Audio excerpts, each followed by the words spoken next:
C'était en 2023 ou 2024, il me semble.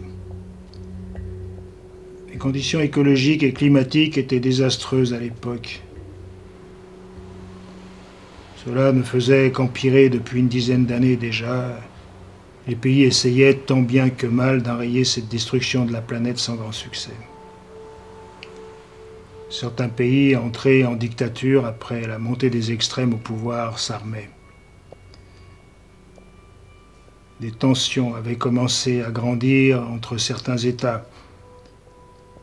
Chaque année, nous devions endurer les nombreuses canicules, les émeutes. D'autres pays les arrêtaient par de fortes répressions. Et puis c'est arrivé. La France a connu un gros incident diplomatique avec l'enlèvement d'un ministre russe à Paris. Il a été tué. La Russie a déclaré la guerre à la France après quelques discussions qui n'ont pas abouti. Les alliés européens ont suivi et tout est allé alors très très vite. C'est alors que les bombardements ont commencé. Au début, les armes nucléaires, chimiques et bactériologiques étaient interdites. Seuls les bâtiments militaires ou politiques étaient ciblés. La population s'est enfuie par centaines de milliers de personnes aux États-Unis ou en Australie. Mais la Russie n'a pas respecté longtemps cet accord. Une nuit est arrivé ce qu'on a appelé le grand bombardement. 2 bombes chimiques et une bombe bactériologique ont été lancées sur Lyon et sur Paris, faisant 5 millions de morts. Les 2 villes furent mises en quarantaine, des barrières, des murs furent érigés autour de ces zones avec interdiction d'en sortir pour ne pas propager une éventuelle maladie. L'état de siège a été proclamé, l'armée a pris le pouvoir, avec désormais interdiction d'entrer et de sortir, sous peine d'être tué sans sommation. Des bandes armées se formèrent, attaquèrent les bunkers où se trouvaient réfugiés les politiques et les VIP en instance d'exfiltration. Il était devenu impossible à quelqu'un de vivre seul, de survivre.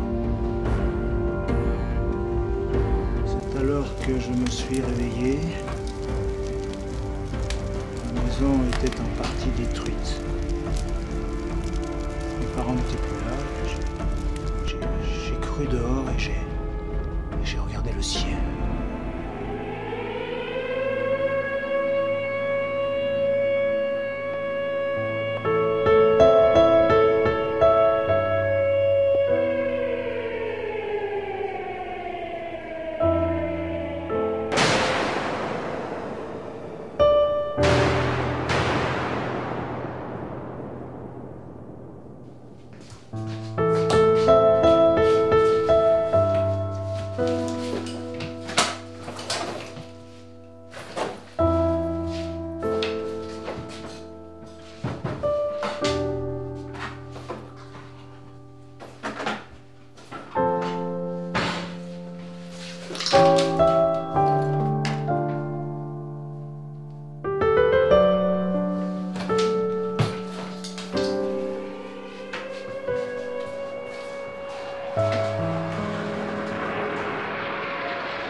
Quelqu'un ?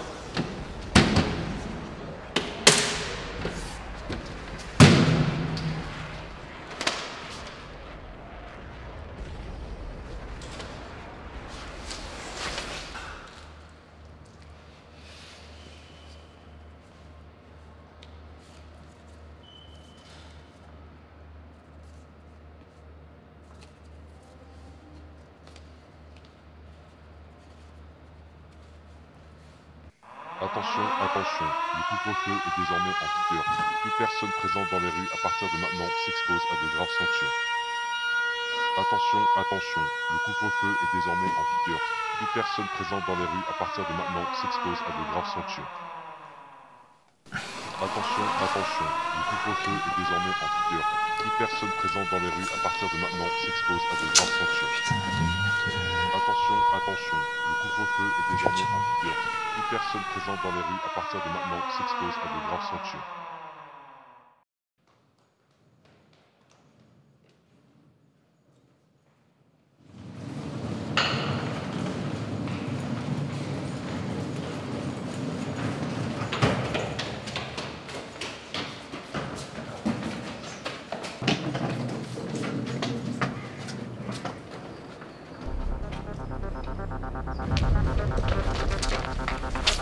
Sortez la bouffe, tout ce qu'il y a dans le sac. Allez. On se dépêche. Bouge pas, toi, bouge pas. Allez, dépêchez-vous là. Allez, vite. Dépêchez-vous. Regarde là-bas. Merde.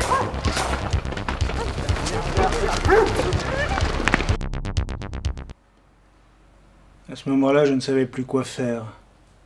Je me souviens très bien, j'étais perdu. Et je me suis dit, la nuit porte conseil. C'est ce que me disait toujours ma maman.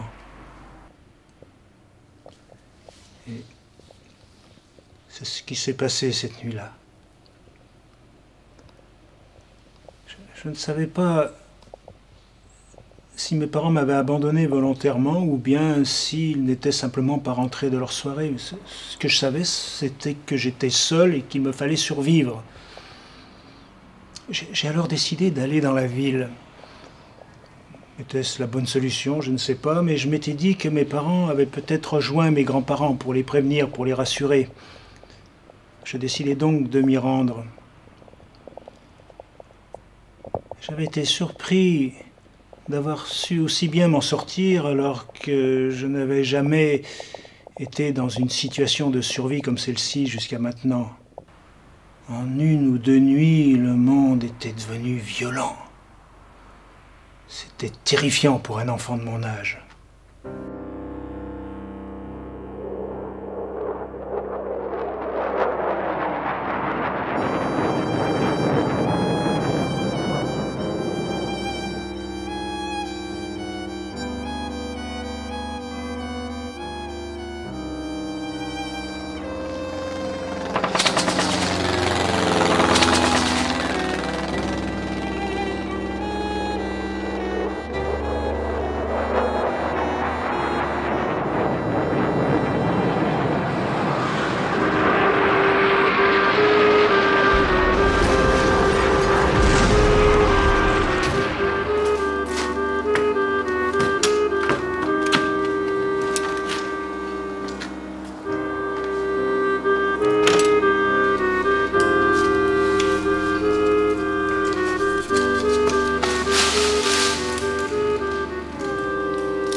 Allez. Putain, ça marche pas.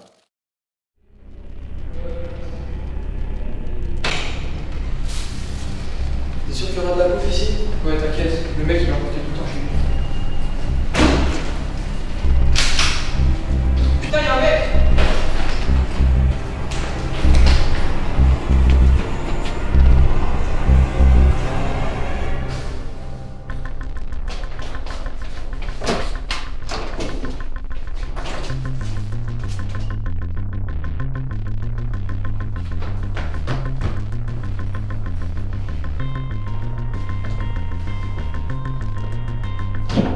Attends! Il s'est barré. Comment tu sais, tu l'as déjà vu passer par là? C'est ouvert. Putain, l'enfoiré. Si je le retrouve, je le bute.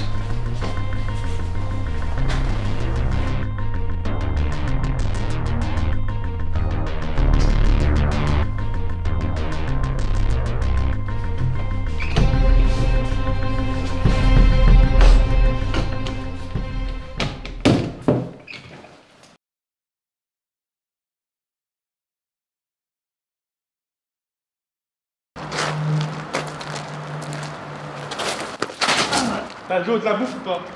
Ouais. Passe, allez. Allez, dépêche-toi. Allez, je rigole pas. Ouais. Ah,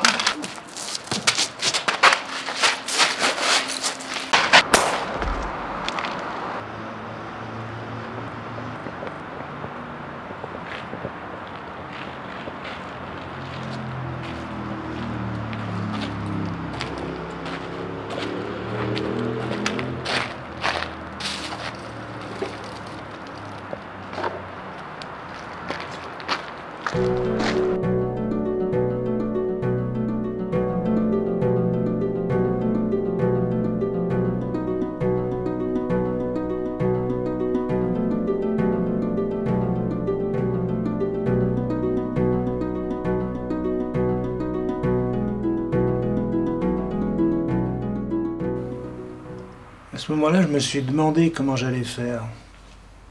Car impossible de passer par ce barrage sans être vu. J'eus alors l'idée d'emprunter un autre chemin. Les égouts.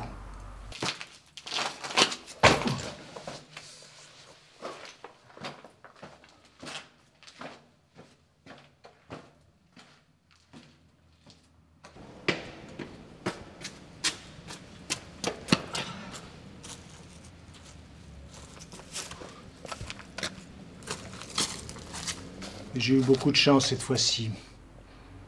Car en passant par ce boyau, la ville n'était pas bien loin du village de mes grands-parents. Mais j'aurais tout aussi bien pu me perdre. Je me suis mis en route alors avec une lueur d'espoir.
C'est pas possible.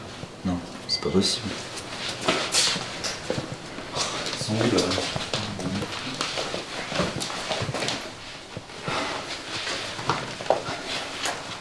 C'est pas possible.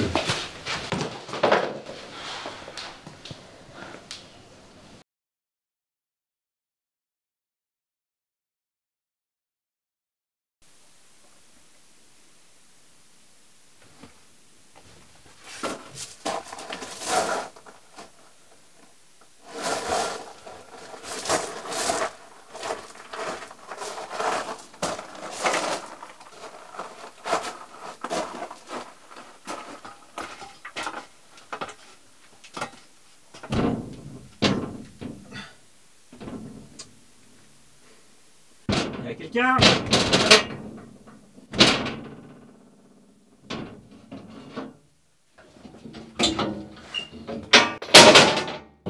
Arrête de gueuler et descends, assieds-toi là. Dépêche-toi, vite. Dépêche.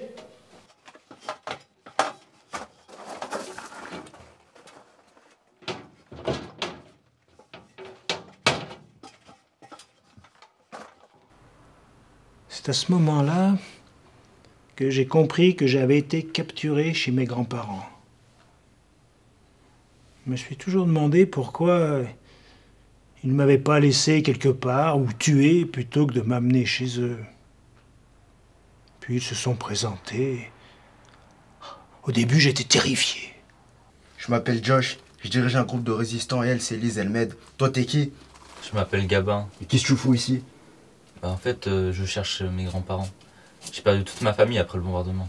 Ah ok, t'as pas l'air méchant, mais t'étais armé quand t'es arrivé dans cette maison et t'es sur notre territoire. Alors on n'a pas voulu prendre de risques. C'est au cas où. Ouais, c'est que les gens ils disent souvent ça. Ouais, sinon vous faites quoi ici? Nous, on escorte des gens en zone extérieure en échange de bouffe, d'objets, de flingues, tout ce qui peut être utile.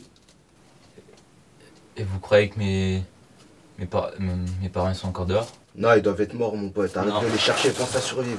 Non, Pense mais à ils sont survivre. pas morts, ils sont pas Comment morts. ça, ils sont pas morts? Ils sont morts. je Ils sors, sont morts je comme sors, les gens dans je cette putain de ville. Ils sont morts.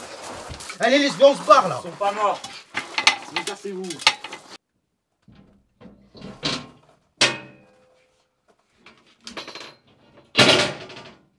Lève-toi maintenant.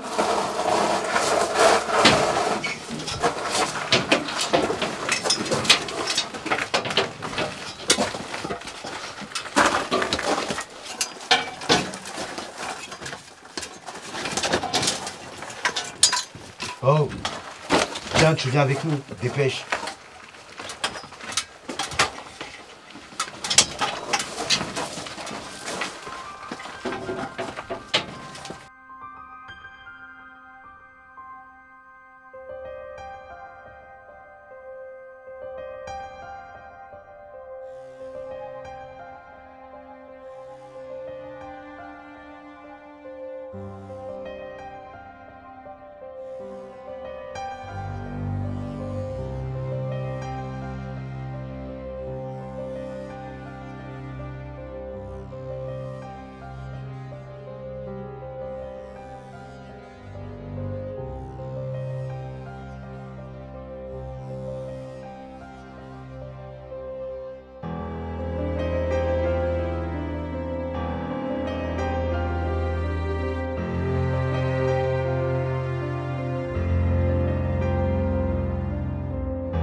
On peut te faire confiance? Ouais. Alors faut que je t'explique un truc. On n'est pas des méchants, nous. On résiste aux militaires qui voulaient qu'on parte. Mais c'est chez nous ici. On n'a nulle part où aller. Et maintenant, ils veulent nous tuer parce qu'on reste. Alors on se cache. On connaît quelques bunkers dans le coin. Il y en a qui appartiennent à l'État. Certains sont occupés par des gens qui se cachent comme nous et qui ont volé ces bunkers. On a réfléchi à changer de zone. Mais l'État a tout bloqué. Barrage, patrouille. Ils veulent pas nous aider, ils veulent pas qu'on survive. Juste nous laisser crever ici pour pas qu'on affecte le reste du pays si on est contagieux. Bonne soirée, tes affaires sont là-bas. Ok. Ok, alors maintenant le groupe de pactage pour les affaires communes et pour effacer les traces. Hugo, Marion et toi là, le nouveau là, j'ai oublié comment tu t'appelles, va avec eux. C'est Gabin. Ah ok Gaba, je compte sur toi. Lise, va avec eux s'il te plaît. Pas de soucis. Allez, on traîne pas au boulot.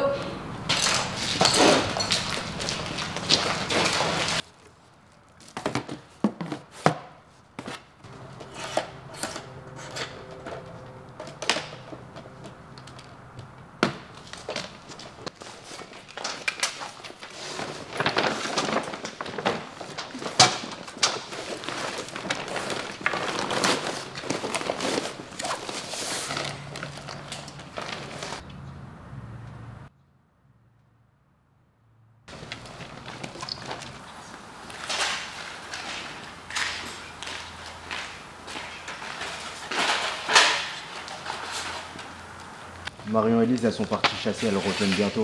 Ouais. Juste une question en fait. Ouais, dis-moi. Pourquoi elle est là, Marion? Tu la connais?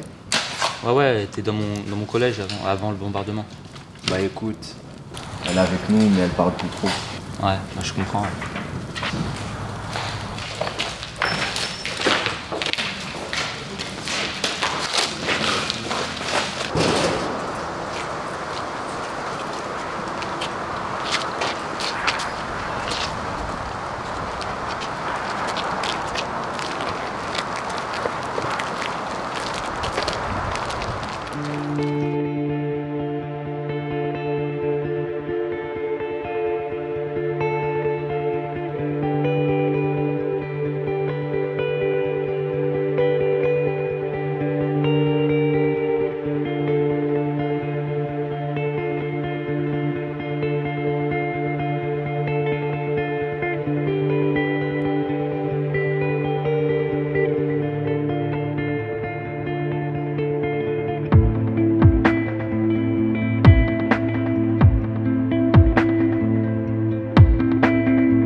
Ok, on dort ici ce soir. Pas de feu et personne s'éloigne. Tout le monde reste ici, ok? Ok.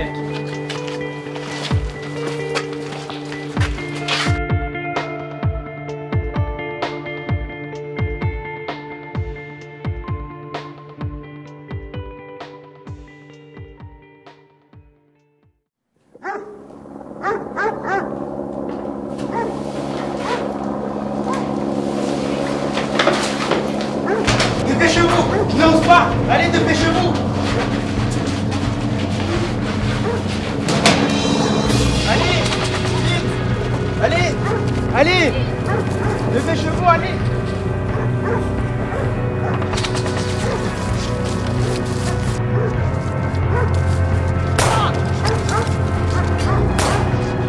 Allez, allez, dépêchez-vous. Vite, vite, vite, vite. Josh! Reculez, partez sans moi!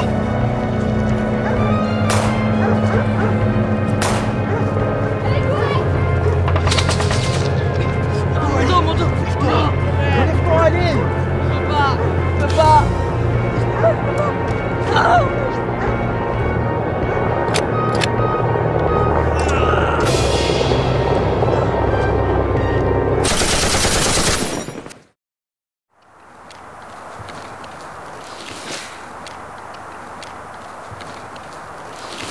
Rangez vos affaires, on part dans 5 minutes.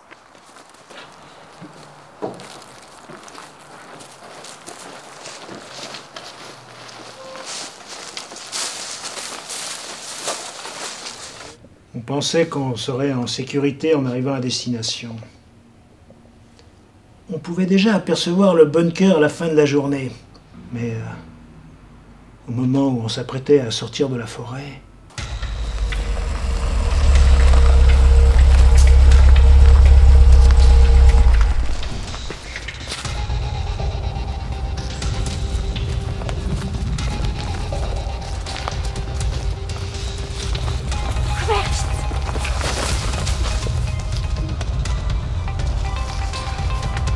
Tiens, Héloïse.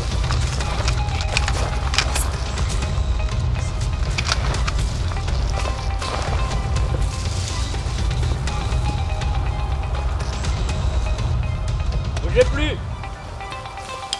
Bougez pas! Main sur la tête, personne bouge! Restez là!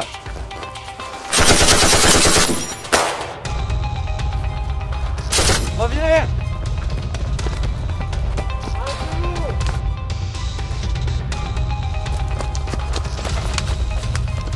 Cours! Vite!